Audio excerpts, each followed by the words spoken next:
దేవునికి స్తోత్రం. Hallelujah. Praise the lord, praise the lord, praise the lord. ఈరోజు ప్రసంగం చాలా జాగ్రత్తగా వినండి ప్రియులారా. ముఖ్యమైన అంశం మీ ముందు పెడుతున్నాం. దేవుని కృపచేత దేవునికి స్తోత్రం చేయండి. Hallelujah. Praise the lord, praise the lord.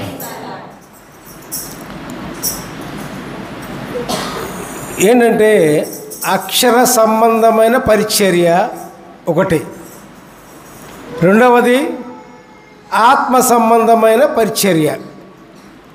ఈ రెండుకి తేడా ఒకటేంటి?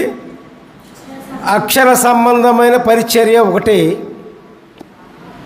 రెండవది ఆత్మ సంబంధమైన పరిచర్య ఒకటి.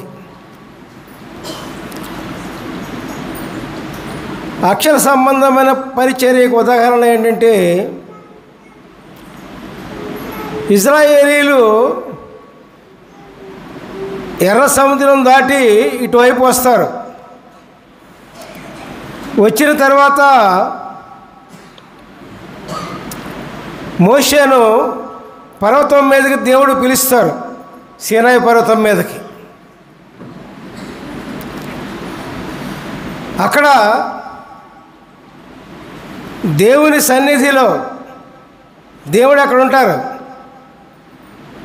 ఆయన సన్నిధిలో 40 రాత్రులు 40 పగలు భోజనం ఉండదు, నీళ్లు ఉండవు. అట్లాగే 40 రోజులు అట్లా ఉండిపోతాడు మోషే. దేవునికి స్తోత్రం. హల్లెలూయా. Praise the lord. అట్లా ఉండిపోయినప్పుడు అక్కడ ధర్మశాస్త్రాన్ని అక్కడ బోధిస్తారు దేవుడు. 10 ఆజ్ఞలు బోధించి అంతా అయిపోయిన తర్వాత కొండ మీద నుంచి కింద దిగి వస్తూ ఉంటే ఆయన ఏ విధంగా ఉండాలంటే, మోషే దేవుని వెలుగుల నుంచి వచ్చాడు కదండి, దేవుని సన్నిధిలో నుంచి వచ్చాడు కదా, మహాకాంతివంతంగా ఉన్నాడు. ఆ కాంతిని ఇజ్రాయేలీలు చూడలేకపోయారు. అందుకని మోషే ఏం చేశాడంటే ముసుగు వేసుకుంటాడు. అదే ఇక్కడ చదివి మీకు వినిపిస్తాం. 2 కొరింథీయులు 3వ అధ్యాయము 7-8 వచనాలు. మరణ కారణమగు పరిచర్య రాళ్ల మీద చెక్కబడిన అక్షరములతో సంబంధమైనదైనను మహిమతో కూడినదైనను. అందుకే మోషే ముఖము మీద ప్రకాశించుచుండిన ఆ మహిమ తగ్గిపోయినదైనను ఇజ్రాయేలీలు అతని ముఖము చూడలేకపోయేది. హల్లెలూయా. Praise the lord. అట్లుండగా ఆత్మ సంబంధమైన పరిచర్య ఎంత మహిమ గలదే ఉండెను. దేవునికి స్తోత్రం. హల్లెలూయా. Praise the lord. కొండ మీద 10 ఆజ్ఞలు పొందిన తర్వాత మోషే ఆయన మీద ఉన్నటువంటి కాంతి క్రమేణా తగ్గిపోతూ వచ్చింది.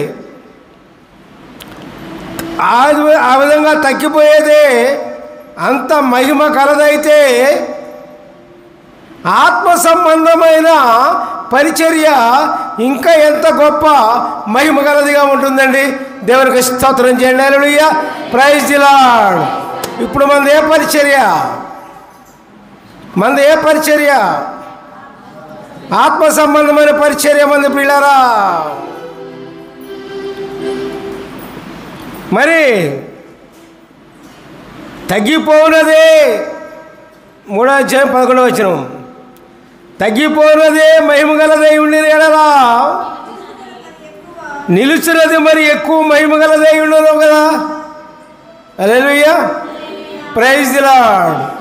ఇప్పుడు ధర్మశాస్త్రం బోధించేటప్పుడు కొండ మీద నుంచి దిగి వచ్చి మోషే ముఖం చూడలేకపోయారు. అప్పుడు మోషే ముఖాన్ని కప్పుకున్నాడు. దేవుని యొక్క వాక్యం బోధించేటప్పుడల్లా కూడా ముఖాన్ని కప్పుకున్నాడు, ఎందుకంటే చూడలేకపోయాడు మోషేని. దేవుని శక్తి ఆవరించింది మోషేని. మరి అదే క్రమేణా తగ్గిపోతూ వచ్చింది. ఆ యొక్క పరిచర్యే అంత మహిమగలదైతే ఆత్మ సంబంధమైన పరిచర్య అంటే యేసు ప్రభువే మనలో ఉన్న పరిచర్య.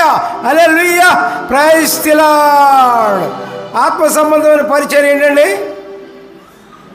యేసు ప్రభు యొక్క ఆత్మ మనలో ఉండి నడిపించే పరిచర్య ఎంత గొప్పదండి ప్రియులారా. దేవునికి స్తోత్రం. ఆ పరిచర్యకి అద్భుతాలు జరుగుతాయి, దేవుని మర్మాలు తెలుస్తాయి, దేవుని కార్యాలు జరుగుతాయి, సమస్తము జరుగుతాయి ప్రియులారా. ఇది తగ్గిపోదు. దేవునికి స్తోత్రం. Hallelujah, praise the lord, praise the lord, praise the lord. అదే ప్రియులారా, అక్షర సంబంధమైన పరిచర్యకును ఆత్మ సంబంధమైన పరిచర్యకును తేడా అదే. ఇప్పుడు యేసు ప్రభువుని విశ్వసించి మనం పరిచర్య చేసినా, ఆ పరిచర్య మీరు విన్నా ఆత్మ సంబంధమైన పరిచర్య కిందే వస్తుంది ప్రియులారా. దేవుని ఆత్మ సంబంధమైన పరిచర్య కిందే వస్తుంది. అది ఇక తగ్గిపోదు ప్రియులారా. మన మరణం వరకు కూడా ఇదే విధంగా యేసు ప్రభు మనలో ఉండి, యేసయ్యాత్మ మనలో ఉండి, ప్రభు మనలో ఉండి మనల్ని నడిపిస్తారే తప్ప ప్రియులారా అది తగ్గిపోయేది కాదు ప్రియులారా. దేవునికి స్తోత్రం.